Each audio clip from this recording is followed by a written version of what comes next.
At 9:34 in the morning on April 18th, 1943, Major John Mitchell checked his wristwatch for the 100th time and felt his stomach clench.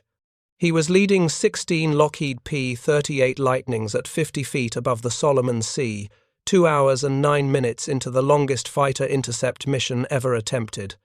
His aircraft's twin Allison engines rumbled steadily. Salt spray from the wave tops occasionally misted his canopy. The fuel gauges showed the drop tanks nearly empty. They were 1 minute from the intercept point. Mitchell's mission was simple in concept, almost impossible in execution.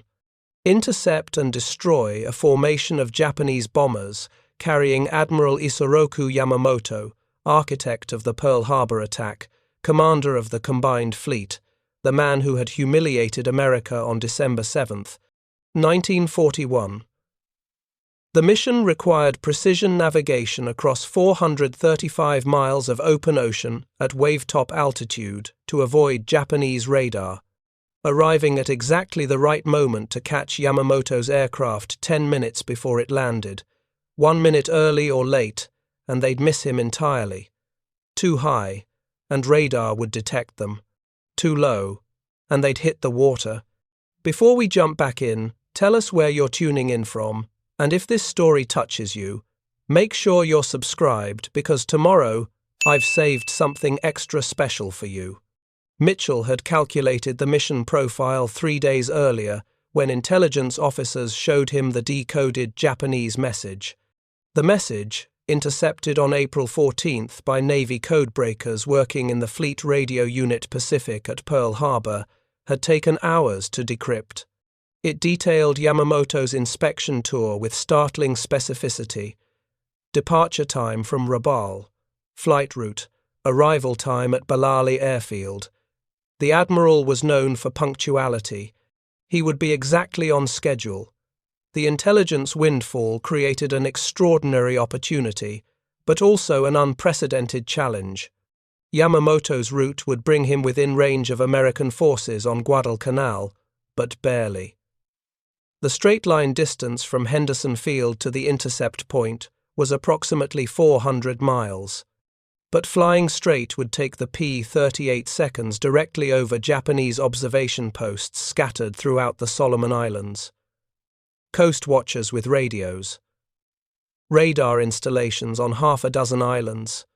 Flying straight meant detection, which meant Yamamoto would be warned, which meant he'd turn back to Rabaul before the P-38 seconds could reach him. So Mitchell planned a roundabout route. Depart Guadalcanal, heading southwest over empty ocean. Fly parallel to the Solomon chain but 200 miles out to sea where no radar could reach. Navigate by compass and watch for 2 hours without any landmarks. Turn northeast at precisely the right moment to reach the intercept point exactly when Yamamoto's formation arrived. The outbound leg measured 600 miles through empty ocean. The return flight, direct back to Guadalcanal, would be 400 miles. Total distance approximately 1,000 miles, pushing the absolute limit of P-38 range, even with external drop tanks. The Navy wanted this mission desperately. The Marine Corps wanted it, but neither had fighters with sufficient range. The Grumman F-4F Wildcat had a combat radius of 300 miles. The Chance Vought F-4U Corsair, slightly better, maybe 350 miles. Neither could reach Yamamoto and return. Only the P-38 Lightning had the legs for this mission. Twin-engine heavy fighter. Twin-boom configuration. Powered by 2 Allison V1000, 710 engines producing over 1,500 horsepower each. Maximum speed 414 miles per hour. Service ceiling 39,000 feet. And with external drop tanks, operational range up to 1,300 miles. The P-38's distinctive appearance made it instantly recognizable. The twin booms extended back from the engines to support twin tail fins. The central nacelle, mounted between the booms, housed the pilot and the aircraft's devastating armament. 4 50-caliber Browning machine guns and one 20mm Hispano cannon, all mounted in the nose for concentrated firepower without convergence issues. No wing guns meant no need to harmonize trajectories. When a P-38 pilot aimed, every weapon fired along the same line. The effect was devastating. Mitchell's squadron, the 339th Fighter Squadron of the 347th Fighter Group, operated from Henderson Field on Guadalcanal. The field had been captured from the Japanese the previous August during the initial Marine landings. The Japanese had nearly completed the airstrip when Marines stormed ashore. American engineers finished the work and named it Henderson Field after Major Lofton Henderson, the first Marine aviator killed at Midway. The field consisted of a single pierced steel plank runway, some tents, and a lot of mud. But it put American fighters within range of Japanese positions throughout the Solomons. Admiral Chester Nimitz, Commander-in-Chief Pacific Fleet, had authorized the mission on April 17th after consultation with Secretary of the Navy Frank Knox. Whether President Roosevelt personally approved remains disputed. Some accounts claim Roosevelt said simply, "Get Yamamoto." Other sources suggest the president was traveling and couldn't have held the midnight meeting described in some versions. But the order definitely came from the highest levels. The mission received the code name Operation Vengeance. Admiral William Halsey, commanding South Pacific Forces, delegated mission planning to Vice Admiral Mark Mitchell, who assigned execution to Major Mitchell. The target selection remained so sensitive that many pilots didn't learn they were hunting Yamamoto specifically until the final briefing. The cover story prepared for public consumption claimed Australian coast watchers had spotted a high-ranking Japanese officer boarding an aircraft at Rabaul. The truth, that American codebreakers had penetrated Japanese naval communications, had to remain absolutely secret. Mitchell selected 18 P-38 seconds for the mission. 4 would constitute the killer flight, tasked specifically with attacking Yamamoto's bombers. The remaining 14 would fly top cover, positioned at 18,000 feet to intercept the expected Japanese fighter Escort. Mitchell knew Japanese intelligence indicated approximately 75 Mitsubishi, A-6 M0 fighters, based at Kahili Airfield on Bougainville. If those Zeros scrambled to protect Yamamoto, the American formation would be outnumbered 5-1. The killer flight consisted of Captain Thomas Lanphier Jr., leading, with First Lieutenant Rex Barber as his wingman. The second element paired First Lieutenant Jim McLanahan with First Lieutenant Joe Moore, all experienced combat pilots, all volunteers, though everyone in the squadron had volunteered when word spread about the special mission. Mitchell selected the men based on experience, skill, and aircraft condition. The P-38 seconds chosen for the mission were the best-maintained aircraft in the squadron. Preparation required special equipment. Standard P-38 drop tanks held 165 gallons each. 2 such tanks gave a P-38 extended range, but not enough for this mission. Marine Corps Lieutenant Colonel Luther Moore arranged delivery of larger 302 30-gallon drop tanks flown up from New Guinea. Each P-38 would carry 1 standard tank under one wing and 1 oversized tank under the other. The asymmetric loading created handling challenges. The larger tank weighed approximately 1,000 pounds more than the standard tank when full, but the tanks mounted close enough to the aircraft's center of gravity that skilled pilots could manage the imbalance. Mitchell also requested a Navy ship's compass for navigation. The standard aircraft compass worked adequately for most missions, but this flight demanded absolute precision. A Navy compass, calibrated for maritime navigation, offered slightly better accuracy. Every advantage mattered. The mission launched on April 18, 1943, Palm Sunday. Also the first anniversary of the Doolittle raid, when 16 B-25 bombers launched from the carrier Hornet had struck Tokyo. The symbolism was not lost on the pilots. Preparing and narrating this story took us a lot of time, so if you are enjoying it, subscribe to our channel, it means a lot to us. Now back to the story. The P-38 seconds began taking off at 7:25 in the morning. Mitchell led the cover flight. Lanphier led the killer flight. The heavily loaded fighters used nearly the full 2,000-foot runway before lumbering into the air. Vice Admiral Mitchell stood at the end of the runway watching each aircraft depart. Immediately, problems developed. McClanahan's P-38 suffered a tire blowout during takeoff. He aborted. Moore's drop tanks wouldn't feed fuel properly. He turned back. The killer flight had just lost half its strength. Mitchell reassigned 2 pilots from the cover flight to replace them. First Lieutenant Besby Holmes and First Lieutenant Raymond Hine moved forward to join Lanphier and Barber. The mission continued with 16 aircraft instead of 18. They headed southwest over the Coral Sea, maintaining radio silence. Mitchell navigated by compass, airspeed, and his wristwatch. He had calculated each leg of the route precisely. The first leg took them southwest for 27 minutes, then a turn to a heading of 290 degrees, then another turn to 305 degrees.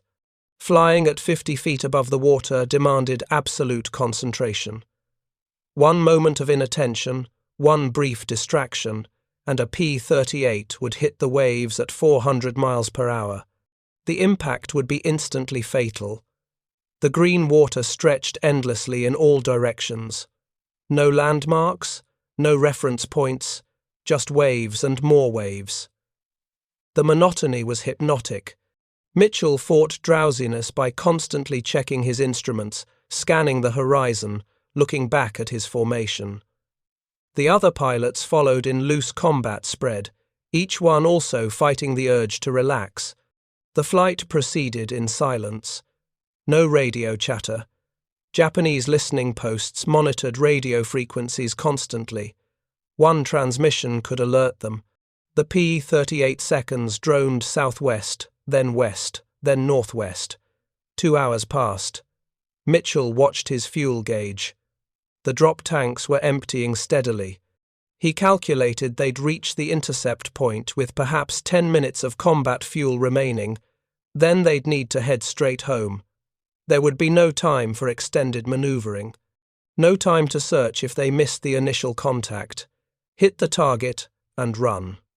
At 8:20 in the morning, Mitchell calculated they had travelled 180 miles from Henderson. He waggled his wings to signal a course change. The formation turned to 290 degrees, 38 minutes on that heading.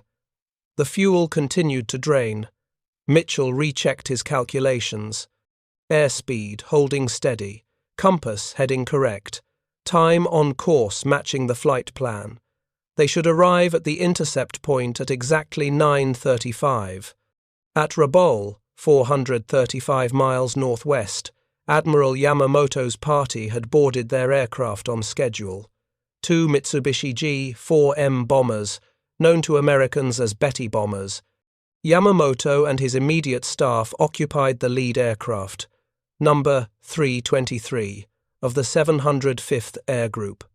Vice Admiral Matome Ugaki and additional staff members boarded the second bomber, number 326.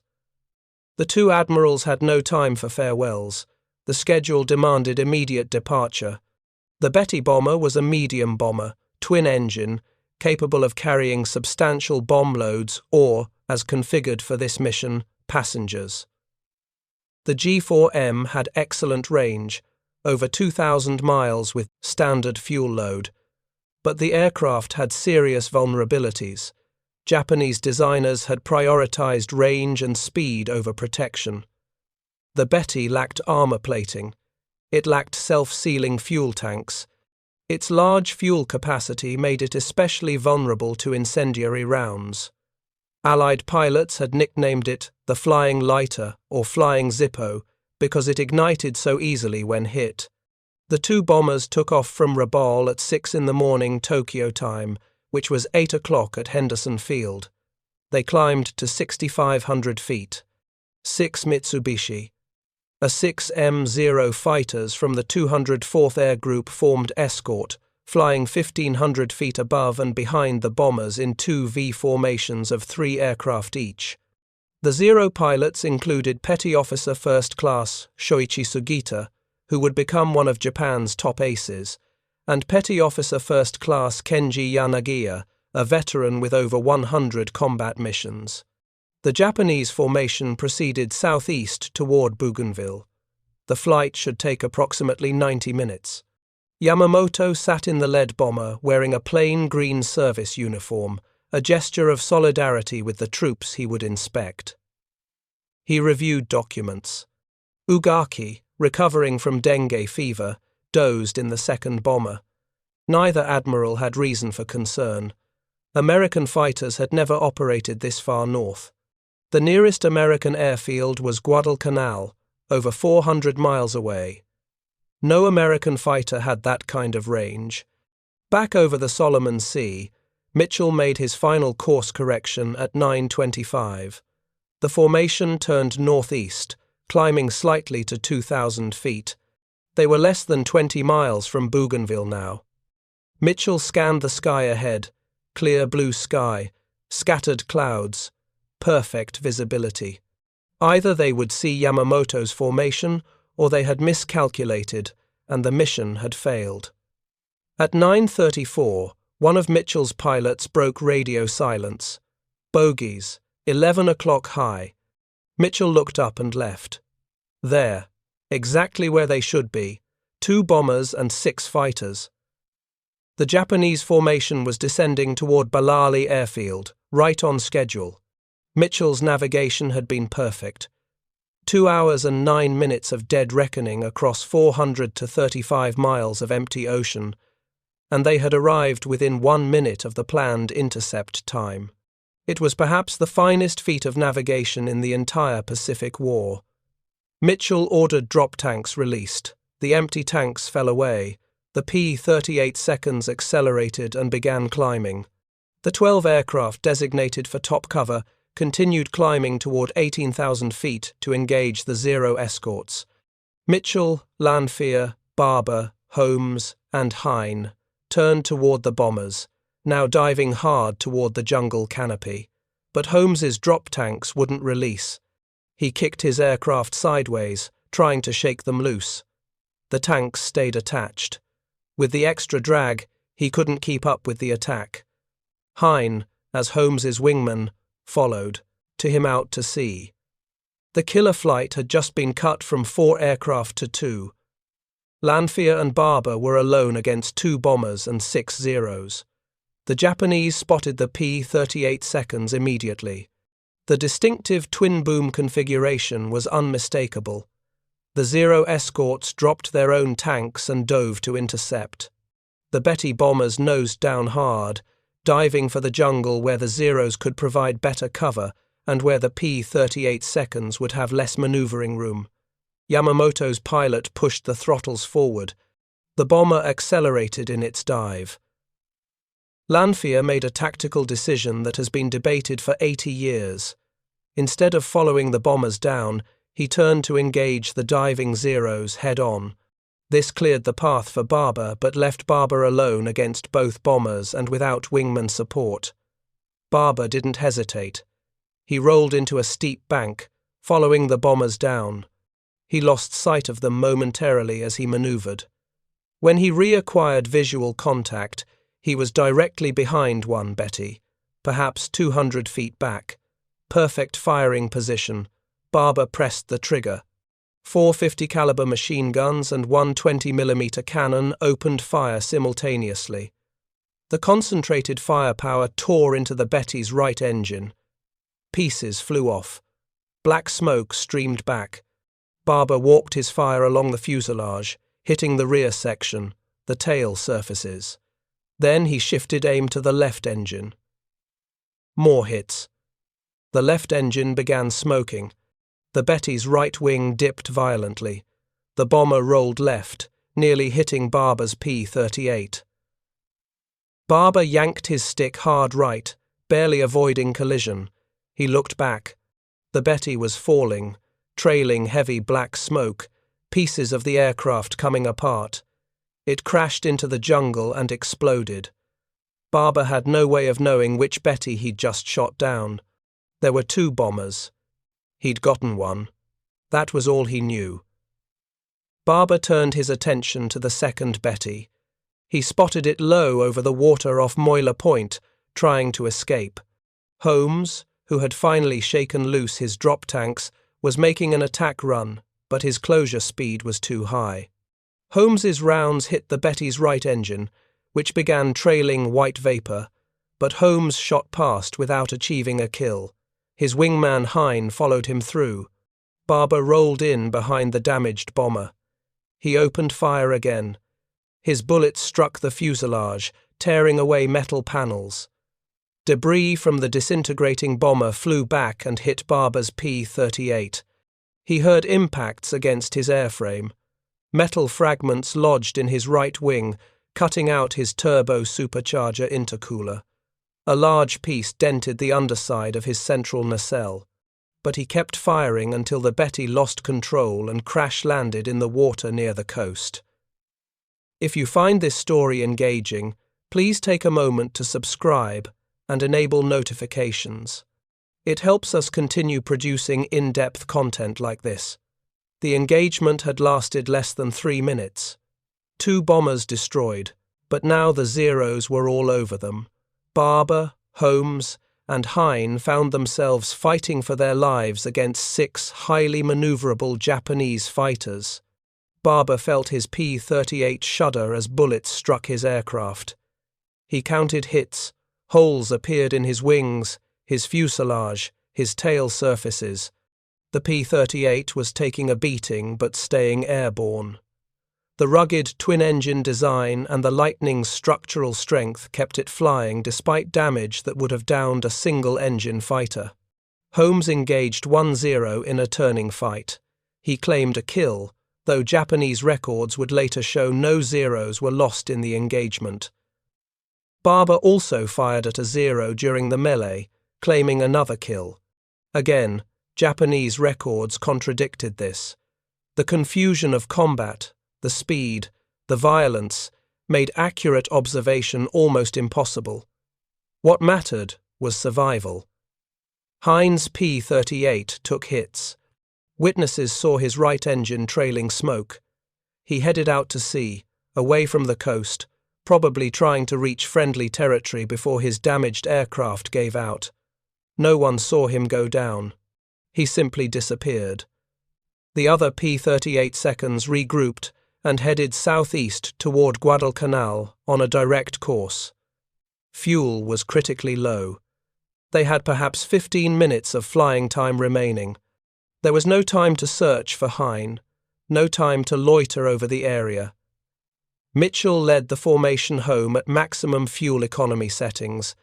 Holmes ran so low on fuel that he was forced to land at the Russell Islands, a forward base between Bougainville and Guadalcanal. The rest of the formation made it to Henderson Field before noon. Barber's P-38 landed with 104 bullet holes in the airframe. The ground crew counted every one. When Barber climbed out of the cockpit, his hands were shaking. His flight suit was soaked with sweat. He had just flown the most important combat mission of his life. As the P-38 seconds taxied to their revetments, Lanphier broke radio silence with a transmission that would become famous. "That son of a bitch will not be dictating any peace terms in the White House," he said. The statement referenced Yamamoto's supposed boast that he would dictate peace terms in the White House after defeating America. But Yamamoto had never actually made that boast. What Yamamoto had said, repeatedly before the war, was that Japan could not defeat the United States in a prolonged conflict. He had opposed war with America precisely because he understood American industrial capacity would eventually overwhelm Japan. But Lanfear's dramatic radio call captured the emotion of the moment. At Bougainville, Japanese search parties scrambled to locate the downed aircraft. The Betty that had crashed into the jungle was found the next morning. The wreckage was scattered across a hillside in dense vegetation. Searchers found Admiral Yamamoto's body still strapped in his seat, thrown clear of the main wreckage but sitting upright.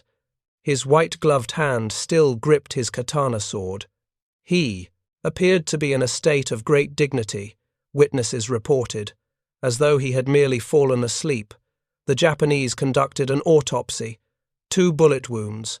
One had entered Yamamoto's left shoulder blade and exited through his right chest. The second, the fatal wound, had entered below his left jaw and travelled upward through his skull, exiting near his right eye.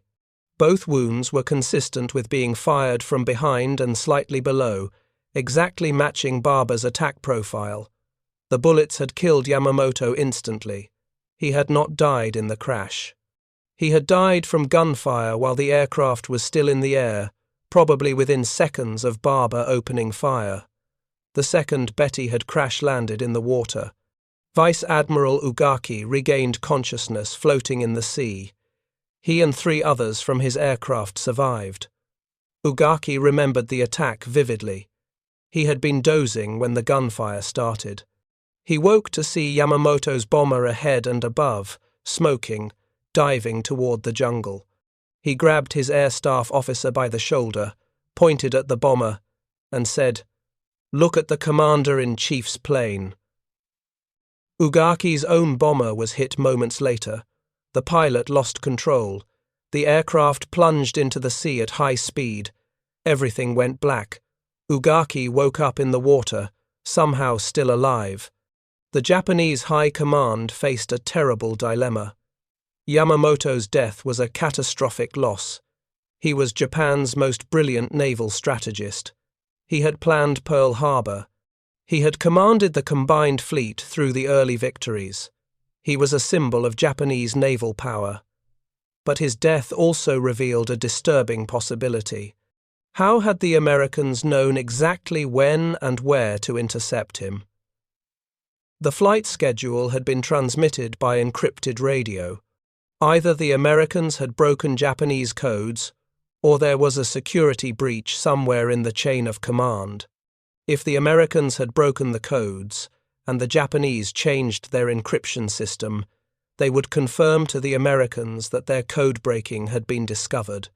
If there was a traitor, a thorough investigation might reveal nothing and only spread paranoia through the officer corps. The Japanese chose to treat Yamamoto's death as a tragic coincidence. American fighters had simply been in the area by chance. The interception was unlucky timing, nothing more. This decision allowed the Americans to continue reading Japanese naval communications for the rest of the war. The Japanese military withheld news of Yamamoto's death for more than a month. On May 21, 1943, Tokyo finally announced that Admiral Yamamoto had died in combat. The official statement said he had been killed while directing operations from an aircraft over the front lines. The Japanese public, which had been fed steady propaganda about military victories, was shocked. Yamamoto had been presented as invincible, a naval genius who could not be defeated. His death suggested that perhaps Japan was not winning the war as decisively as the propaganda claimed. The Japanese government organized an elaborate state funeral. Yamamoto's ashes were returned to Tokyo with full military honors. The ceremony was designed to demonstrate that even though Yamamoto was dead, Japan's military strength remained undiminished. But privately, Japanese naval officers knew the loss was devastating. There was only one Yamamoto, his successor Admiral Mineichi Koga said. No one can replace him. Koga was correct. Yamamoto's replacement marked a shift toward more conservative leadership. Koga prioritized defensive operations over the aggressive, decisive engagements that Yamamoto favored. This reflected both Koga's personal command style and the reality of Japan's strategic position by mid-1943. Japan had lost too many aircraft carriers at Midway. The Battle of the Coral Sea had checked Japanese expansion. Guadalcanal had demonstrated that American forces could take and hold territory in the Pacific. Japan was no longer advancing, it was defending. Back at Henderson Field, every pilot who flew Operation Vengeance received the Navy Cross. The mission had been commanded by Admiral Halsey, a Navy officer, so Navy decorations were appropriate even though the pilots were Army Air Forces. The award recognized extraordinary heroism in action against enemy forces. For most of the pilots, it was the highest decoration they would receive during the war. But controversy immediately erupted over who should receive credit for shooting down Yamamoto's bomber. Lanphier claimed he had shot down the bomber that crashed in the jungle after engaging the Zeros. He described making a climbing turn, spotting the Betty below him, diving down, and firing a long burst that caused the bomber to explode. His account was dramatic and detailed. Barber claimed he had shot down both bombers. He described following the first Betty down, firing into its engines and fuselage until it crashed into the jungle, then attacking the second Betty that crashed in the water. The accounts were contradictory. Both men couldn't be right. The Air Force initially awarded half credit to Lanphier and half credit to Barber for the bomber that crashed in the jungle. They also gave Barber and Holmes each half credit for the bomber that crashed at sea. This compromise satisfied no one. Lanphier continued claiming sole credit for killing Yamamoto. He wrote articles. He gave interviews. He became famous as the man who shot down Yamamoto. His story was dramatic, heroic, and widely publicized. Barber contested Lanphier's claim, but more quietly.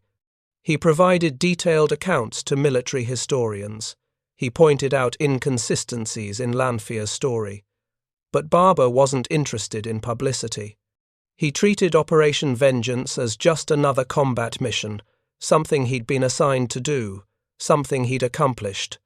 The controversy simmered for decades. Other pilots who flew the mission supported Barber's version of events.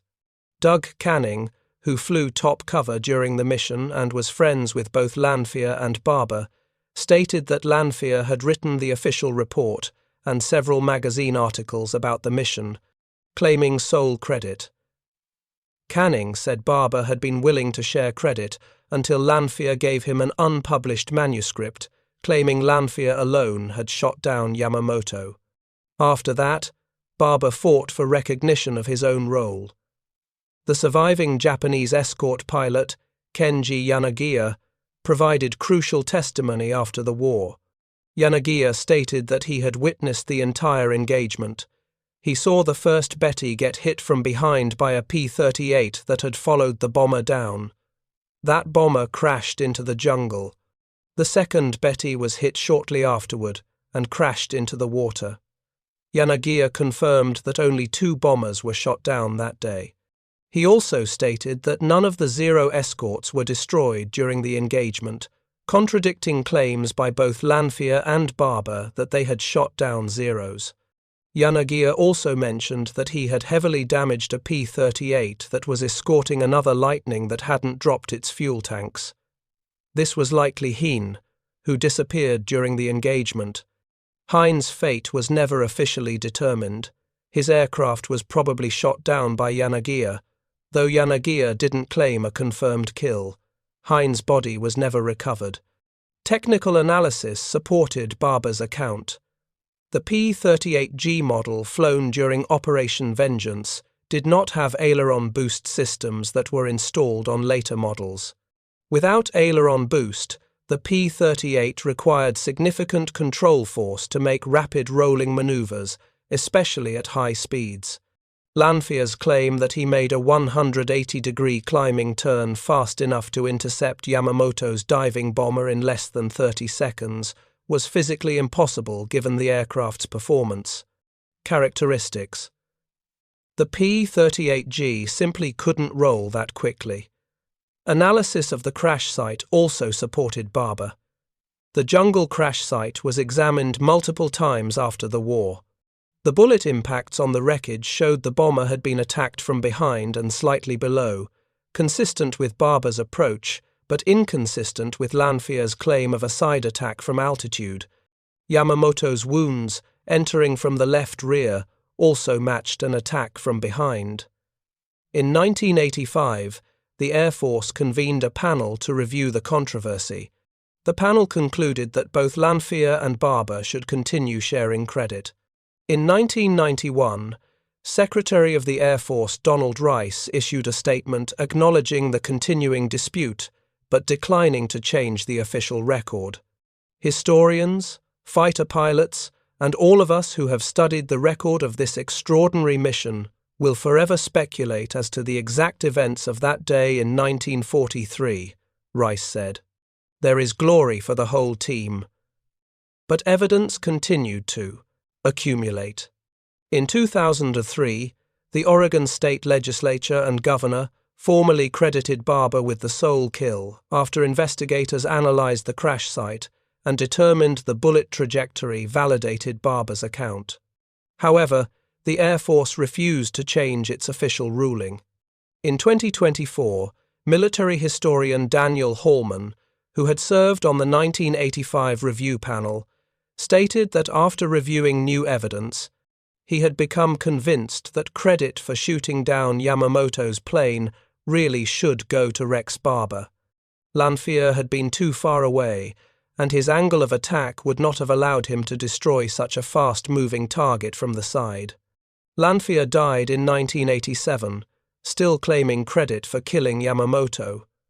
Most newspaper obituaries credited him with the kill. Barber died in 2001 at age 84, still contesting Lanfear's claim. The controversy outlived both men. Modern historians generally credit Barber with shooting down Yamamoto based on Japanese testimony, physical evidence at the crash site, analysis of aircraft performance capabilities, and the accounts of other American pilots who witnessed the engagement. Rex Barber was born in Culver, Oregon, on May 6, 1917. He attended Oregon State College studying agricultural engineering before enlisting in the Army Air Corps in September 1940. He received his commission and pilot's wings on October 31, 1941, just 5 weeks before Pearl Harbor. Barber joined the 70th Pursuit Squadron and deployed to the South Pacific in late 1942. Flying a Bell P-39 Airacobra from Guadalcanal, he scored his first victory by shooting down a Japanese bomber on December 28. When his squadron transitioned to P-38 Lightnings, Barber quickly demonstrated skill in the twin-engine fighter. He shot down 2 Zeros on April 7, 1943, 11 days before Operation Vengeance. After the Yamamoto mission, Barber continued flying combat. He completed his first combat tour in June 1943. Then he requested return to combat duty. Most pilots, after completing a combat tour, were rotated home for rest and often assigned to training duty. Barber wanted to keep fighting. Late in 1943, he joined the 449th Fighter Squadron in China, still flying P-38 seconds. On April 29, 1944, Barber's aircraft was shot down during a mission over China. He was wounded, but successfully evaded capture and returned to Allied lines. He received the Purple Heart for wounds received in action. He flew throughout the rest of the war, accumulating 5 confirmed aerial victories and 3 probable kills. His decorations included the Navy Cross, the Silver Star with oak leaf cluster, the Air Medal with multiple oak leaf clusters, and the Purple Heart. After the war, Barber remained in what became the United States Air Force when it separated from the Army in 1947. He flew jets during the Korean War. He served in various postings through the 1950s and 60s. He retired as a colonel. He married Margaret Smith in 1947. They had 2 sons. Barber lived quietly in Terrebonne, Oregon, rarely speaking publicly about Operation Vengeance unless asked by historians or journalists. He died on July 26, 2001, from natural causes. He was buried at Redmond Memorial Cemetery in Redmond, Oregon. In 2003, Oregon dedicated the Rex T. Barber Veterans Memorial Bridge, spanning the Crooked River Gorge in Jefferson County. The bridge carries U.S. Highway 97 and replaced a historic structure built in 1926.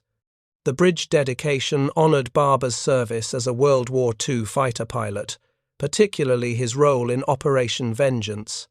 His grave marker at Redmond Memorial Cemetery features engravings of P-38 Lightning aircraft. Major John Mitchell, who commanded Operation Vengeance and whose navigation made the mission possible, received less public recognition than the pilots who shot down the bombers. Mitchell's feat of dead reckoning across 435 miles of open ocean, arriving within 1 minute of the planned intercept time, was one of the finest examples of precision navigation in aviation history. Mitchell used only a compass, his wristwatch, and calculated airspeeds to find a formation of aircraft in thousands of square miles of empty sky.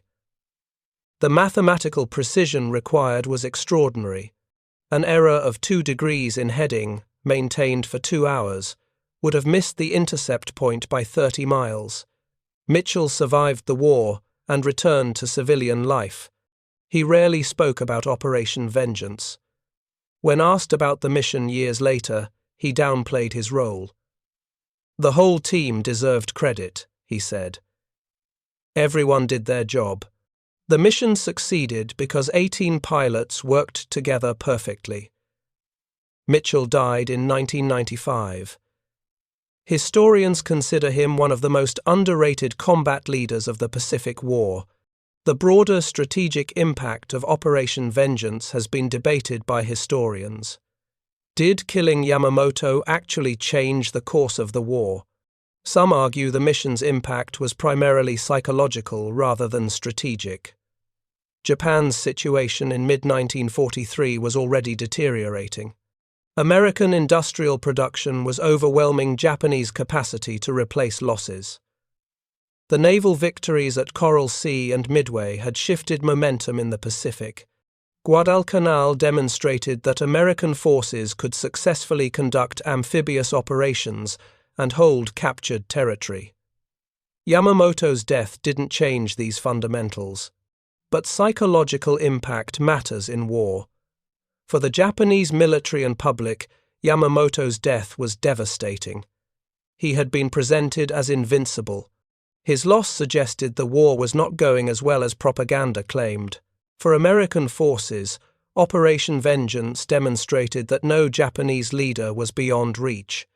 If the Americans could intercept and kill the commander of the combined fleet deep in Japanese-controlled territory, what else could they do? The mission also demonstrated the value of signals intelligence. The decoded message that revealed Yamamoto's itinerary came from the magic code-breaking program that had been reading Japanese naval communications since before Pearl Harbor. Magic intelligence had provided crucial advantages at Midway. It would continue providing advantages throughout the war. The Japanese decision to treat Yamamoto's death as coincidental, rather than evidence of compromised codes, meant American codebreakers could keep reading Japanese messages. Operation Vengeance raised ethical questions about targeted killings that remain relevant today. Was it appropriate to specifically target an individual military commander? International law permitted killing enemy combatants during wartime. Yamamoto was a combatant, commander-in-chief of Japanese naval forces. His death was legally and militarily justified, but the deliberate, planned nature of the assassination troubled some observers. This wasn't combat forces encountering each other in battle. This was intercepting a transport aircraft carrying a specific individual with the goal of killing that individual. American military leaders justified the mission on multiple grounds. Yamamoto was a legitimate military target. His death would damage Japanese command and control. The mission would demonstrate American reach and capability. The psychological impact on Japanese morale would be significant, and perhaps most importantly, Yamamoto had planned Pearl Harbor. This was vengeance, as the operation's codename suggested, for December 7th. The precedent set by Operation Vengeance influenced later military operations. Targeted killings of enemy commanders became an accepted tactic. Precision weapons made such strikes increasingly feasible. By the 21st century, drone strikes against terrorist leaders were routine. The debate about the ethics and effectiveness of targeted killings continues, but Operation Vengeance established that such operations were possible and could succeed. The men who flew Operation Vengeance never forgot what they had accomplished. They had executed the longest fighter intercept mission ever attempted at that point in the war. They had navigated across hundreds of miles of ocean without landmarks. They had arrived exactly on schedule. They had destroyed both target aircraft.